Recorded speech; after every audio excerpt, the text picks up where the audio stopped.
Crusty and chewy, thin and crisp, focaccia is one of the most iconic Italian breads out there. This recipe came from King Arthur, but I've added my own spin on the flavors. To start our garlic rosemary focaccia, we will add 2 cups of flour, 1 cup of sourdough starter, 2 tablespoons of olive oil, half a cup of room temperature water, 2 1/4 teaspoons of yeast, and finally 1 teaspoon and 1/4 of salt. Next, we are going to use our dough hook and knead everything together on medium-low speed for about 5 minutes. Alright, so after it's been kneaded, it should be soft and kind of sticky. Next, I'm going to subject you to some ASMR hand action before putting it in a greased bowl and letting it rise until it's puffy, not necessarily doubled. Now just fight with the cling film and let the dough proof at room temperature for about an hour. I've noticed that it usually takes longer than an hour on cold days, at least in my kitchen. Sometimes even longer.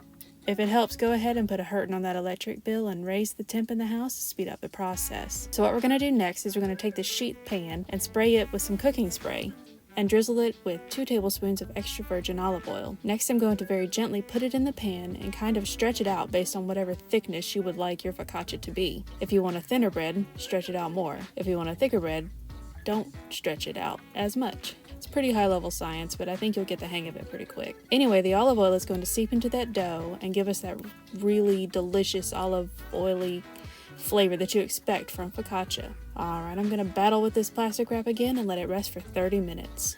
It's been 30 minutes and now we're going to dimple the dough with our fingertips. You want to press hard enough to fill the bottom of the pan, but not so hard that you tear the dough. After it's perfectly dimpled, we will recover it and let it proof for another hour before adding our toppings. Okay, so it's been an hour and the dough is nice and puffy and dimpled.